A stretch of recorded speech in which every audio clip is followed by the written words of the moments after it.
네, 어제까지 우리 연합 수련회가 있었습니다. 목요일부터 시작해서 토요일까지, 어제까지 함께 즐겁고 행복한 시간을 잘 보내고 왔습니다. 어제 교회에 도착하니까 한 오후 4시쯤 됐어요. 도착해서 짐을 정리하고 본격적으로 사무실 컴퓨터에 앉아서 이렇게 여러 가지 일들을 하고 있는데 이런 생각이 순간 들더라고요. 오늘이 무슨 요일이지? 라는 생각이 들더라고요. 오늘이 금요일인지 토요일인지 내일이 주일이 맞는지 순간적으로 좀 이렇게 헷갈리더라고요. 어쩌면 내일이 주일이 아니었으면 좋겠다 라는 속마음에서 나오는 착각이었을지도 모르겠습니다. 우리가 일상의 리듬이 조금 이렇게 며칠만 달라져도 요일 감각에 이렇게 착각이 오는 것을 경험을 하죠. 지난 주일날은 이런 일도 있었어요. 주일 예배 다 마치고 요새도 주일학교 아이들이 몇몇이 막 밤까지 놀다 가거든요. 그래서 이제 밤까지 다 이렇게 교회에 있다가 정리하고 뒷정리까지 마치고 이제 집으로 가려고 하는데 교회 신발장 1층 신발장에서 제 아내가 신발을 신으면서 이렇게 얘기하더라고요. 제가 안쪽에 있었는데 여보 그 안쪽에 그 파란 가방이 있는지 좀 봐줘요 이렇게 얘기를 하더라고요. 제가 그 얘기를 듣고 아내를 이렇게 봤어요. 근데 어깨에 가방 하나를 메고 있더라고요. 파란색이에요. 그래서 여보 이거 그거 아니에요? 그랬더니 어머 하면서 굉장히 본인도 민망했는지 크게 웃더라고요. 근데 사실 우리도 다르지 않잖아요. 순간 손에 핸드폰을 들고 있으면서도 핸드폰을 찾기도 해요. 그리고 안경 쓰시는 분들은 이렇게 머리에 이렇게 딱 꼽고도 안경이 어디 갔지? 이렇게 찾기도 합니다. 그런데 여러분 누구에게나 그런 경험이 있지만 이런 착각에는 한 가지 공통점이 있는 것 같아요. 착각하고 있는 그 사람은 자신이 착각하고 있다는 사실을 모른다는 거죠. 오히려 맞다고 믿어요. 그래서 누군가가 이야기해 주기 전까지는 계속 그 생각을 붙들면서 살아갑니다. 그런데 오늘 우리가 함께 읽은 이 말씀은 사실 조금 다른 차원의 착각을 이야기하고 있어요. 요일을 착각하는 것은 그냥 웃고 넘어갈 수 있어요. 가방을 메고 가방 찾는 것도 하나의 재미있는 에피소드로 얘기할 수 있습니다. 그러나 믿음에 대한 착각은 결코 가볍게 넘어갈 수 있는 문제가 아닙니다. 믿음은 우리의 영혼과 연결되어져 있기 때문이죠. 오늘 본문이 바로 그 이야기를 우리에게 들려주고 있어요. 지난주에 우리가 요한복음 8장 21절부터 30절까지의 말씀을 함께 살펴보았는데 예수님께서 자신이 어디에서 왔는지, 자신이 누구인지, 그리고 왜 이 땅에 오셨는지를 계속해서 성전에서 바리새인들과 유대인들과 말씀하고 계셨어요. 그런데 유대인들은 그 말씀을 이해하지 못했죠. 계속해서 예수님과 부딪혔어요. 그런데 그 긴 대화가 이어진 끝에 아주 놀라운 장면을 하나 등장을 하는데 우리 30절의 말씀이에요. 우리 30절의 말씀을 한번 읽어볼까요? 시작. 이 말씀을 하심에 많은 사람들이 믿더라. 그럼 얼마나 반가운 말씀이에요. 그렇죠? 예수님의 말씀을 듣고 많은 사람들이 믿더라 라고 기록하고 있어요. 이 말씀만 보면 우리 마음도 기뻐져요. 드디어 예수님의 말씀에 열매를 맺혀지는구나. 이렇게 기뻐하기도 해요. 사실 지난주 설교를 제가 준비하면서 이 30절을 어떻게 다룰까 고민을 좀 했어요. 그러다가 지난주 본문이 30절까지이기는 했지만 제가 이 30절의 이야기를 하지는 않았습니다. 여러분 기억하시는지 모르겠는데 왜냐하면 이 말씀은 오늘 본문과 함께 읽을 때 연결되어질 때 훨씬 더 중요한 의미를 우리가 발견할 수 있기 때문이에요. 만약에 우리가 지난주에 설교에서 이 30절까지만 설명하고 거기서 말씀이 끝났다면 아마 대부분 이렇게 생각했겠죠. 많은 사람이 믿었으니 정말 감사한 일이다. 믿음이 시작되었으니 이제 정말 잘 됐다. 그런데 요한복음은 여기서 이야기를 끝나지 않아요. 요한복음 8장이 30절에서 끝나지 않아요. 59장까지 갑니다. 굉장히 긴 장이에요. 그리고 그 긴 이야기, 훨씬 더 깊은 이야기를 이어가면서 그 이야기의 끝까지 따라가 보면 우리는 예상하지 못했던 장면을 만나게 됩니다. 그 장면이 오늘 본문 마지막 구절 59절에 기록되어 있는데요. 한번 함께 읽어봅시다. 59절 시작. 그들이 돌을 들어 치려 하고는 예수께서 숨어 성전에서 나가시니라. 얼핏 보면 30절과 59절의 이야기가 다른 이야기 같아요. 30절에서는 예수님을 믿는 사람들이 있었고 59절에는 예수님을 죽이려는 돌을 드는 사람들이 따로 분리되어 있는 것처럼 느껴집니다. 그런데 그 본문을 천천히 읽어보면 그렇지 않아요. 예수님께서 계속 그들과 이야기하고 계십니다. 사람들도 계속 예수님과 대화를 이어가고 있어요. 장면이 바뀐 게 아니에요. 여전히 성전에서 이야기를 나누고 있어요. 시간이 많이 흐른 것도 아니에요. 그러니까 30절에서 믿었다라고 했던 사람들이 긴 대화를 마친 후에 예수님을 향해 돌을 들고 있는 거예요. 도대체 그 사이에 무슨 일이 있었던 것일까? 예수님께서 갑자기 사람들의 마음을 상하게 하는, 그들의 심기를 불편하게 만드는 그런 말씀을 하셨던 것일까? 아니면 처음부터 그들의 믿음에 어떤 문제가 있었던 것은 아닐까?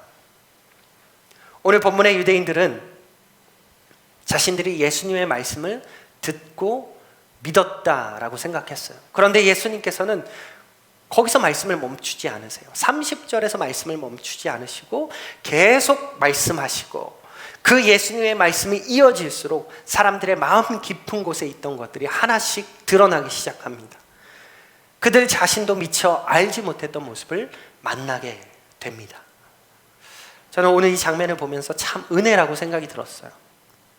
예수님께서 사람들을 몰아세우시거나 그들의 잘못을 단지 들춰내기 위해서 하신 말씀이 아니라는 거예요. 사람들을 참된 믿음으로 이끌어 가시기 위해서 예수님은 그들과 계속해서 대화하고 계십니다. 그래서 오늘 이 본문은 예수님을 믿는다고 고백하는 우리 모두에게도 들려주시는 하나님의 음성입니다. 혹시 나도 믿음을 너무 쉽게 이해하고 있었던 것은 아닌지, 혹시 내가 붙들고 있는 믿음은 성경이 말씀하는 믿음과 같은 모습인지, 오늘 예수님의 말씀 앞에서 우리의 믿음이 비추어지는 은혜가 있기를 소망합니다. 첫 번째로 오늘 본문에서 드러내고 있는 믿음에 대한 착각이 있어요. 그것은 믿음은 결단이 아닙니다 라는 사실이에요. 믿음은 결단이 아닙니다. 우리가 가장 많이 하는 믿음에 대한 착각 가운데 하나가 결단하는 순간이 믿음의 완성이라고 생각하는 거예요. 우리가 어제까지 연합수련회를 다녀왔어요. 여러분 수련회 가보시면 아시겠지만 수련회 때 부어지는 그 하나님의 특별한 은혜가 있잖아요. 말씀 들을 때 마음이 뜨거워지고 찬양 부르면서 정말 하나님 앞에 눈물로 고백하며 찬양하고, 또한 기도하는 가운데 내 마음을 만져주시는 그 은혜를 경험합니다. 그래서 수련회 때 많은 사람들이 하나님 앞에서 새로운 결단을 해요. 이제는 말씀대로 내가 살아보겠습니다. 기도를 회복하겠습니다. 내가 정말 예배를 소중하게 여기겠습니다. 이러한 결단들이 여러분 결코 가벼운 것들이 아니에요. 정말 귀한 거죠. 하나님께서 분명 우리의 마음을 움직여 주신 거예요. 그런데 수련회가 끝나고 여러분의 일상으로, 우리의 일상으로 돌아오면 점점 그 마음이 식어가죠. 그날의 결단은 분명했는데 시간이 흐르면서 그 감격도 점점 희미해지는 경험을 하게 됩니다. 그래서 우스갯소리지만 우리가 어떤 말을 해요? 수련회 빨 이런 말을 하잖아요. 그게 한 달 가더라, 뭐 3개월 가더라, 이런 이야기도 하는 거예요. 오해하지는 마세요. 그렇다고 해서 그 결단이 거짓이었다는 것은 절대로 아닙니다. 그날 흘린 눈물도 진심이었고 하나님 앞에서 드렸던 고백도 진심이에요. 문제는 결단의 진심이 아니라 그 결단을 붙들고 살아가는 삶에 있는 거예요. 우리의 삶에 있는 거예요. 여러분 성경에도 그런 사람이 있었어요. 그 유명한 베드로가 그랬어요. 예수님께서 제자들에게 십자가의 길을 말씀하시잖아요. 내가 십자가의 길을 가게 될 것을. 그때 베드로는 누구보다 뜨겁게 고백했습니다. 다른 사람은 다 주님 버릴지라도 저는 결코 버리지 않겠습니다.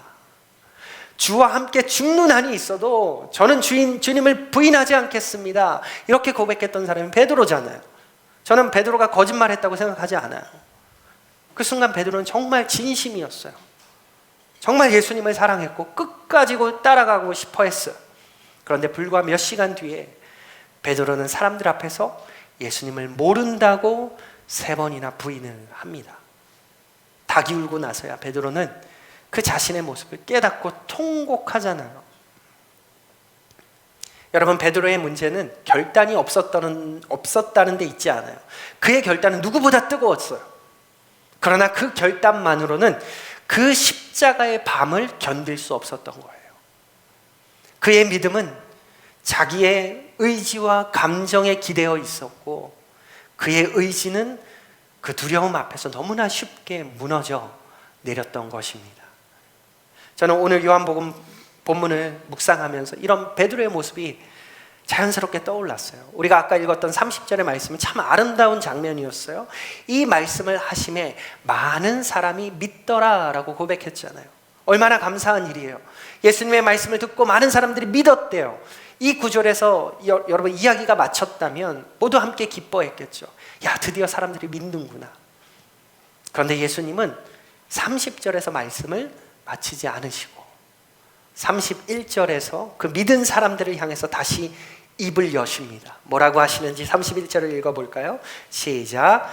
그러므로 예수께서 자기를 믿은 유대인들에게 이르시되 너희가 내 말에 거하면 참으로 내 제자가 되고.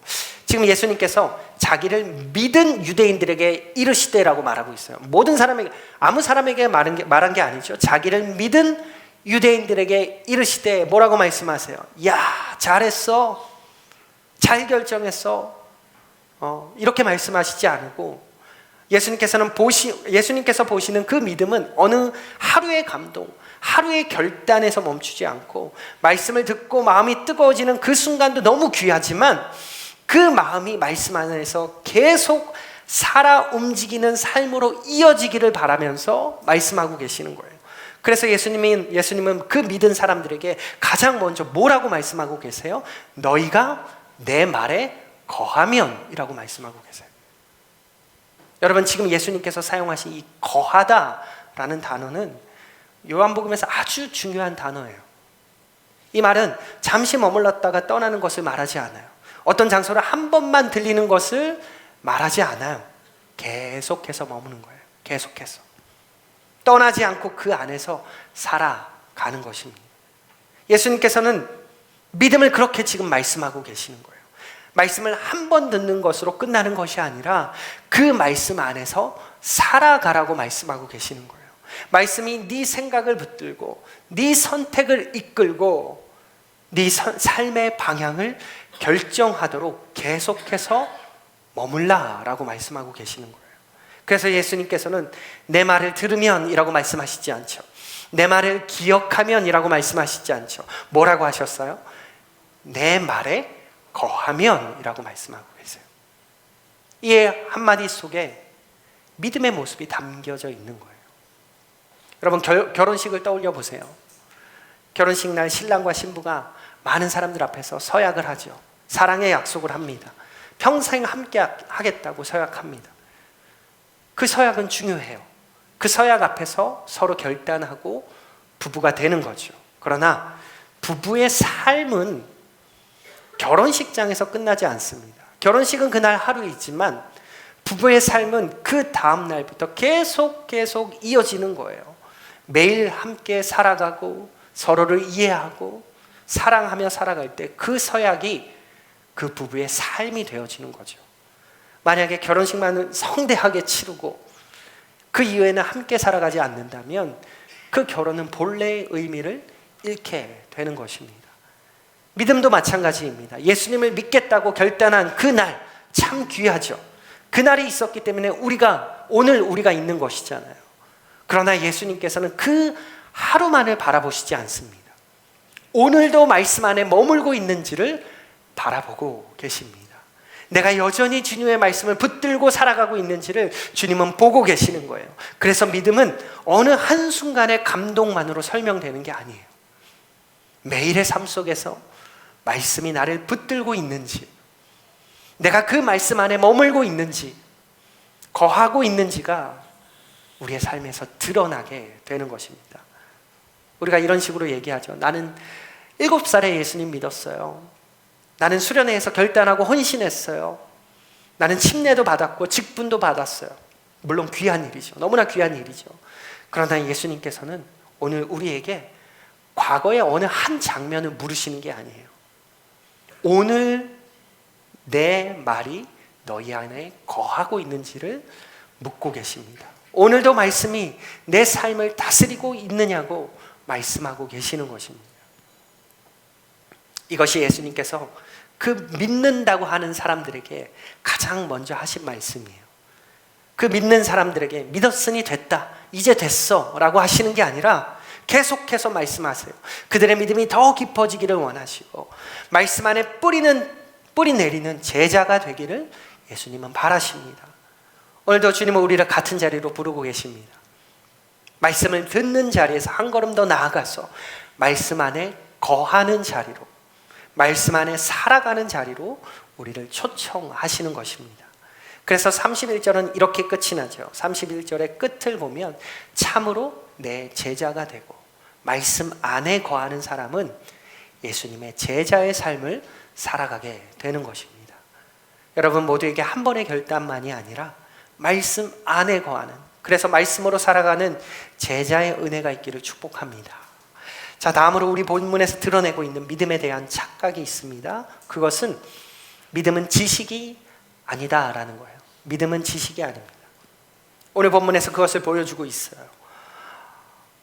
여러분 맛집 좋아하시죠? 맛집 찾아가고 가서 맛있는 거 드시는 거 좋아하실 텐데 유튜브나 TV를 통해서 맛집을 보여주는 영상들이 많아요. 그런 것들을 즐겨보시는 분들도 있을 텐데 요즘은 맛집을 내가 먼저 찾아가는 것보다 이런 영상들을 통해서 찾아보는 시대잖아요. 어디가 맛있는지, 어떤 메뉴가 유명한지, 음식은 어떻게 나오는지, 사람들은 어떻게 반응하는지 영상 하나만 보면 다 알 수 있어요. 그리고 보다 보면 나도 모르게 이런 생각이 듭니다. 아, 여기 진짜 맛있겠다라는 생각이 들죠. 그런데 여러분 영상을 아무리 많이 봐도 그 음식을 먹어본 것은 아니에요. 후기 100개를 읽었어도 그 맛을 경험한 것은 아니에요. 맛을 설명할 수는 있어도 맛을 아는 것은 아닙니다. 직접 그 맛을 보았을 때 정말 그 말들을 이해하고 맛있다는 그 말들을 이해하게 되고 진짜 그 맛을 알게 되는 거잖아요. 오늘 본문에서 예수님은 먼저는 내 말에 거하면 이라고 말씀하셨어요. 31절에서. 그리고 이어서 32절에서 이렇게 말씀하세요. 우리 너무 유명한 말씀인데 32절을 함께 읽어봅시다. 시작. 진리를 알지니 진리가 너희를 자유롭게 하리라. 여기서 예수님은 믿음의 순서를 말씀하고 계세요. 먼저는 말씀 안에 거하고 그 다음에 진리를 알게 된다고 말씀하고 계세요. 그런데 우리가 반대로 생각할 때가 많죠. 충분히 알아야, 먼저 많이 알아야 내 믿음이 깊어진다고 생각해요. 성경을 많이 배우고 많은 지식을 먼저 쌓으면 내 믿음도 자연스럽게 자랄 것이라고 기대합니다. 물론 성경을 배우는 일은 매우 중요하죠. 아주 중요해요. 말씀을 공부하는 것, 믿음 성장, 여러분의 믿음 성장을 위해서 너무나 중요한 일이에요. 그러나 예수님께서 말씀하시는 진리를 알지니, 안다라는 것은 여러분 지식에서 멈추는 것이 아니에요. 예수님께서 사용하시는 이 안다라는 단어가 헬라어로 기녹스코라는 단어인데요. 이 단어는 정보를 많이 아는 것을 뜻하지 않아요. 그것만을 뜻하지 않아요. 관계 속에서 경험해 가는 것을, 그래서 그게 깊어지는 것을 뜻하고 있습니다. 성경은 이 단어를 부부가 서로를 안다, 부부가 서로를 안다라고 말할 때도 사용하는 단어예요. 그러니까 누군가의 이름과 나이를 아는 정도가 아니죠. 함께 살아가면서 깊이 알아가는 관계를 표현하는 단어예요. 진리를 안다, 알지니. 예수님께서는 진리도 그렇게 알게 된다고 말씀하고 계시는 거예요. 말씀 안에 거하다 보면, 말씀 안에 머물다 보면 어느 순간 말씀이 삶이 되고 고백이 되고 경험이 된다라는 것입니다. 처음에는 설교를 통해 들었던 그 말씀이 시간이 지나면서 내 삶에서 실제가 되어가는 것, 그것이 진리를 안다라는 거예요. 지식만이 아니에요. 그래서 믿음은 머리에서만 자라지 않습니다. 여러분의 삶 가운데서 믿음이 자라가야 됩니다. 우리가 기도에 대한 말씀 많이 들을 수 있어요. 그러나 정말 기도의 자리에서 하나님을 경험해보고 만나본 사람은 그 기도를 다른 차원으로 알게 되는 거예요. 우리가 용서에 관한 설교를 여러 번 들을 수 있죠. 하지만 실제로 정말 미워하던 사람을 하나님의 사랑으로 품어보고 용서해본 사람은 그 자리에서 하나님께서 주시는 자유를 경험한 그 용서를, 그 다른 차원의 용서를 알게 되는 거예요. 새롭게 알게 되는 거예요. 하나님의 위로도 마찬가지예요. 누군가에게 들은 위로와 눈물 가운데 하나님께 직접 위로를 받은 그 사람의 고백은 여러분 같을 수가 없는 거예요. 그래서 예수님은 너희가 진리를 공부해라 라고 말씀하지 않고 뭐라고 말씀하셨어요? 진리를 알지니, 진리를 알아라. 말씀 안에 거하는 사람은 진리를 삶으로 알아가게 되는 거예요. 삶으로 관계적으로 경험하게 되는 거예요. 여러분, 성경에 이런 고백을 한 사람이 있어요. 바로 욥이라는 사람이에요. 욥은 여러분 하나님을 모르는 사람이 아니에요. 당대에 누구보다 하나님을 경외했던 사람이고 하나님에 대해서도 잘 알고 있었던 사람이에요. 그런데 모든 고난을 지나서 하나님을 만나게 된 뒤에 다시 한번 그 하나님을 만나게 되었을 때 그는 이렇게 고백하고 있어요. 욥기 42장 5절인데요. 우리 함께 읽어봅시다. 욥기 42장 5절 시작. 내가 주께 대하여 귀로 듣기만 하였사오나 이제는 눈으로 주를 배움나이다. 놀라운 고백이에요. 욥은 하나님을 더 깊이 만나게 되었다고 지금 고백하고 있어요. 귀로만 듣던 그 하나님이 자신의 삶 가운데, 특별히 자신의 고난 가운데 살아계신 하나님으로 경험되어지고 그 진리를 알게 되었다라고 고백하는 거예요. 이것이 예수님께서 말씀하시는 진리를 안다라는 의미와 맞닿아 있는 것이죠. 말씀 안에 거하는 사람은 하나님을 책 속에서만 아는 사람이 아니라 나의 삶 속에서 만나게 되는 은혜를 경험하게 되는 거예요. 그렇기 때문에 믿음은 아는 내용이 단지 많아지는 것만으로는 절대로 설명되지 않습니다. 성경 공부 오래 했다고 해서, 설교 많이 들었다고 해서 믿음이 저절로 깊어지는 것이 아닙니다. 말씀이 삶 속으로 들어와서 정말 나의 삶을 변화시키고 그 말씀을 따라 살아가면서 하나님을 경험하게 될 때 비로소 우리는 진리를 알아가게 되는 것입니다. 그래서 여러분들 신앙생활을 오래 했어도 여전히 용서하지 못하는 사람들이 있잖아요. 우리가 실제로 경험하기도 해요. 하나님의 사랑에 대한 설교 수도 없이 들었죠. 그러나 정작 그 사랑을 누리지 못하는 사람도 있어요. 기도에 관한 말씀 많이 알죠. 그러나 어려운 일 만날 때마다 하나님보다 먼저 염려와 걱정을 붙드는 우리의 모습을 봐요. 그런 모습을 보면서 지식이 부족해서 그런 것은 아니라는 것을 우리도 경험해요. 말씀을 몰라서가 아니라 그 말씀이 내 삶 속에서 경험되지 못하고 있기 때문이에요. 예수님께서 우리를 말씀 안에 거하라 라고 말씀하시는 이유도 여기에 있습니다. 말씀 안에 거하는 사람은 하루아침에 그 삶이 변하지 않을지 몰라도 말씀이 조금씩 마음을 다스리고 내 삶을 이끌어가면서 어느새 이전과는 다른 사람으로 이끌어 가시는 거예요. 예전에는 쉽게 원망하던 사람이 감사하는 법을 배우게 되고, 작은 일에도 불안해하던 사람이 하나님의 평안을 누리게 돼요. 내 힘으로 도저히 사랑할 수 없었던 그 사람을 위해 먼저는 하나님께 기도하게 되고, 끝까지 붙잡고 있던 그 상처를 하나님 앞에 내려놓는 은혜도 말씀 안에 거할 때 경험하게 되어져 가는 것입니다.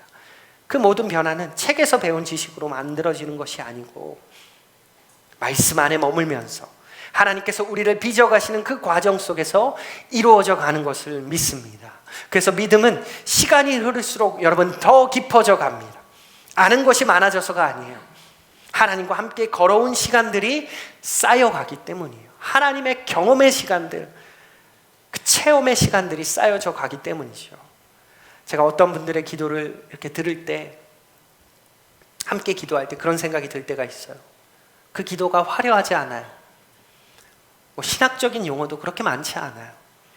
그런데 하나님을 향한 깊은 신뢰와 진솔함이 배어있는 것을 느낄 때가 있어요. 그 기도 가운데. 왜 그럴까요? 오랜 세월 말씀을 붙들고 살아오면서 하나님을 삶으로 경험하기 때문이에요. 눈물의 자리에서 하나님을 만나고 막막한 순간마다 하나님의 인도하심을 경험하고 아무것도 보이지 않을 때도 말씀이 붙들어 주시는 그 은혜를 여러 번 지나왔던 그 세월이 기도 가운데 진실하게 진솔하게 묻어나는 거죠. 그래서 그런 분들의 고백에는 힘이 있어요. 화려하지 않아도. 그것은 책에서 배운 이야기가 아니라 삶으로 써내려온 간증이기 때문에 그래요. 저는 우리 교회 성도님들이 그러한 믿음을 가지게 되기를 바랍니다. 성경을 많이 아는 사람에서 머무는 것이 아니라 말씀을, 그 아는 말씀을 살아낸 사람으로 세워주기를 원합니다. 설교를 듣고 고개를 끄덕이는 데서 끝나는 것이 아니라 여러분의 월요일에, 화요일에 평범한 그 일상 속에서도 그 말씀 붙들고 살아가는 그런 사람들 되기를 바라요. 그렇게 살아갈 때 우리는 예수님께서 약속하시는 그 진리를 정말 알게 되는 거예요. 경험하게 되는 거예요. 체험하게 되는 거예요. 그리고 그 진리는 우리를 자유롭게 하는 거예요. 진리가 너희를 자유롭게 하리라 말씀하시죠. 이 자유는 세상이 말하는 자유와는 달라요. 내 말씀대로 살아가는 자유가 아니라 내 죄에 끌려다니지 않는 자유이고 두려움에 묶이지 않는 자유이고 사람의 시선에 매이지 않는 자유예요. 하나님의 자녀답게 살아갈 수 있는 그러한 자유를 우리에게 주시는 것입니다. 정말 말씀 안에 거하며 그러한 자유를 누리는 여러분이 될 수 있기를 축복합니다. 오늘 마지막으로 함께 살펴볼 믿음에 대한 착각은 이것입니다. 믿음은 형식이 아니라는 거예요. 믿음은 형식이 아니에요. 어떤 회사에 들어가면 여러분 직원들이 목에 출입증을 걸고 다니죠. 여러분 서울에 점심시간에 나가보시면 다들 식사로 밖에 나왔을 때 이렇게 목걸이를 하나씩 하고 있죠. 그 출입증 하나만 봐도 저 사람은 이 회사 사람이구나 라는 것을 우리가 알게 돼요. 근데 만약 누군가가 퇴사를 했는데도, 그 회사에서 퇴사를 했는데도 여전히 출입증을 목에 걸고 다닌다면 어떨까요? 겉으로 보기에는, 알지 못하는 사람들이 볼 때는 여전히 직원처럼 보일 수 있겠죠. 하지만 그 사람은 이미 그 회사 사람이 아니에요. 출입증은 남아있을지 모르지만 관계는 끝난 거죠. 오늘 본문에 등장하는 유대인들의 모습이 바로 이와 비슷합니다. 예수님께서 말씀 안에 거하는 삶을 그들에게 말씀하셨어요. 말씀 안에 거해야 된다고. 그러나 그들은 곧바로 다른 이야기를 꺼내 엉뚱한 이야기를 또 해요. 우리 33절의 말씀을 한번 읽어봅시다. 33절 시작.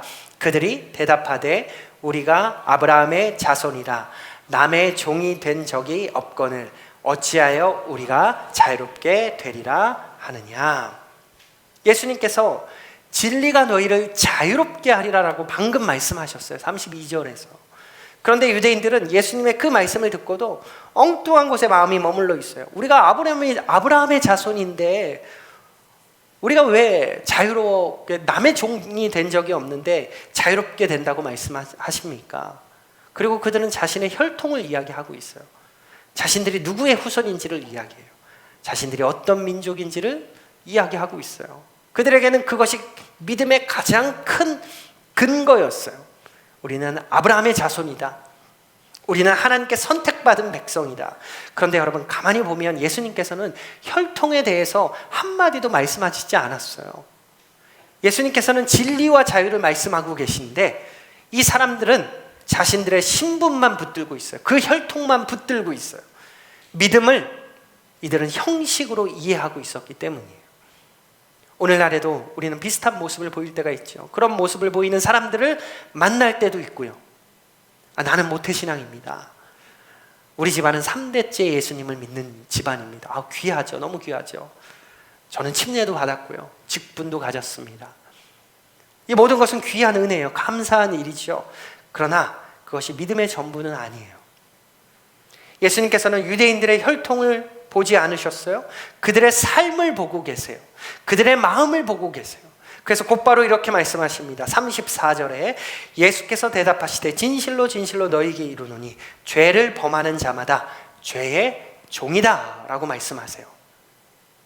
유대인들은 우리는 종이 아니다 라고 말했어요. 그러나 예수님께서는 34절에서 너희는 죄의 종이다 라고 말씀하고 계세요. 그들은 스스로 자유롭다고 생각했을지 몰라요. 그러나 예수님께서는 그들이 가장 깊은 속박 가운데 있다라는 것을 말씀하고 계세요. 왜 그럴까요? 겉으로는 하나님의 백성처럼 보이지만 죄가 여전히 그들의 삶을 다스리고 있기 때문이에요. 믿음을 혈통으로 붙들고 있었지만 죄에서는 자유하지 못했기 때문이에요. 그래서 예수님께서는 계속해서 이어서 아브라함의 이야기를 이어가십니다. 우리 39절을 한번 읽어볼까요? 39절 시작. 대답하여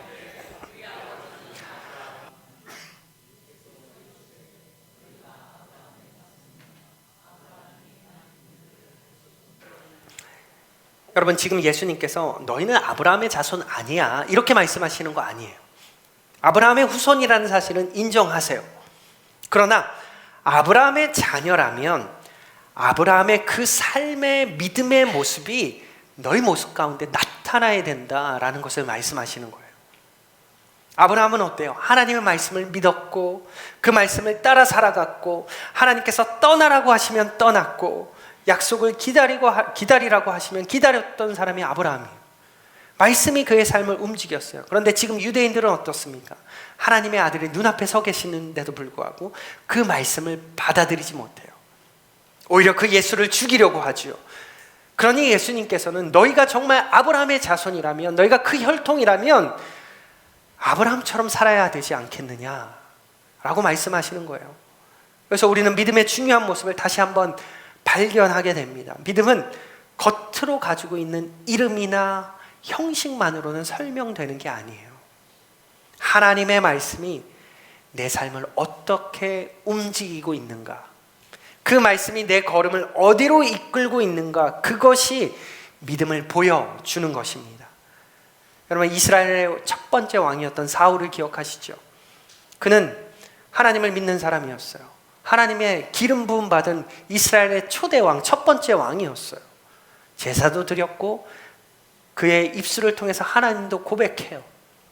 겉으로 보면 부족한 것이 없어 보입니다. 그런데 하나님께서 아말렉을 치라고 명령하셨을 때, 하나도 남김없이 진멸하라고 말씀하셨을 때, 하나님은 사울은 그 하나님의 말씀을 끝까지 따르지 못하죠. 어떻게 합니까? 좋아 보이는 것, 자기의 눈에 좋아 보이는 것을 양과 소를 남겨두고, 그게 나중에 뭐라고 말해요? 왜 남겼냐고 말씀하셨을 때, 이게 하나님께 제사를 드리기 위해서 내가 남겨둔 것이라고 설명해요. 변명해요. 겉으로는 참 신앙적인 말처럼 들립니다. 하지만 하나님께서는 사무엘 선지자를 통해서 이렇게 말씀하세요. 순종이 제사보다 낫고 듣는 것이 순양의 기름보다 낫다. 사울에게 제사가 없었던 거 아니에요. 형식이 없었던 거 아니에요. 문제는 하나님의 그 말씀보다 자기의 판단을 더 앞세웠다는 데 있는 거예요. 그래서 하나님께서는 이 사울의 왕위를 거두어 가십니다. 지금 이 유대인들도, 본문의 유대인들도 같은 자리에 서 있어요. 아브라함의 이름은 붙들고 있지만, 그 혈통은 붙잡고 있지만, 아브라함이 믿었던 그 하나님은 받아들이지 않고 있는 것입니다. 여러분, 우리도 신앙의 모양은 얼마든지 갖출 수 있어요. 교회 다닐 수 있고, 예배 드릴 수 있고, 섬기고 직분 맡을 수 있죠. 그런데 그 모든 것이 하나님의 말씀보다 앞설 수 없습니다. 하나님께서 찾으시는 것은 그러한 형식이 아니라 말씀을 따라 살아가는 그러한 성도들을 찾고 계십니다. 그래서 오늘 본문에서 예수님께서 이 유대인들에게 훨씬 더 강력한 말씀을 이어가세요. 44절의 말씀 우리 한번 같이 읽어봅시다. 44절의 말씀 시작. 너희는 너희 아비 마귀에게서 났으니 너희 아비의 욕심대로 너희도 행하고자 하느니라. 그는 처음부터 살인한 자요 진리가 그 속에 없으므로 진리에 서지 못하고 거짓을 말할 때마다 제 것으로 말하나니 이는 그가 거짓말쟁이요 거짓의 아비가 되었습니다. 너무나 충격적인 말씀을 그들에게 하고 계시는 거예요. 너희 아비 마귀에게서 났다라고 그들에게 말하고 있어요. 예수님이 왜 이런 말씀을 하셨을까요? 예수님께서 그들의 혈통을 부정하시지는 않아요. 그들의 삶이 누구를 닮아가고 있는지를 지금 보여주고 계시는 거예요.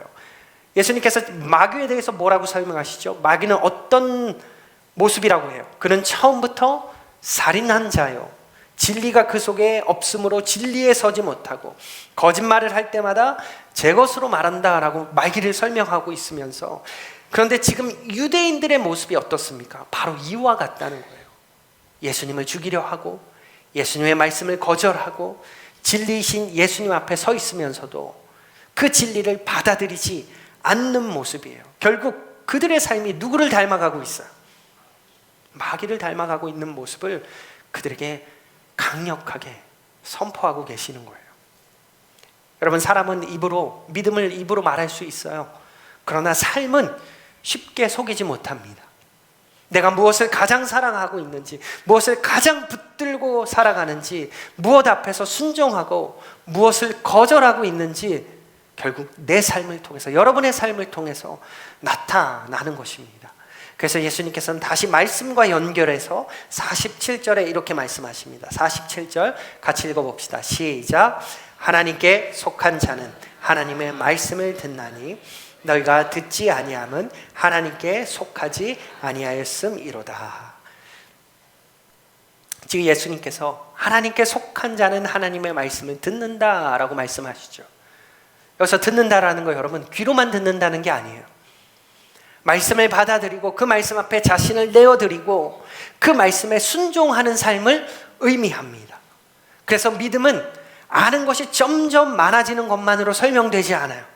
정말 그 말씀이 내 삶으로 들어와서 나의 삶을 바꾸고 있는지, 말씀이 나의 고집을 내려놓게 하고 죄를 돌이키게 하고 예수님을 닮아가게 하는지 그곳에서 믿음이 자라가는 것입니다.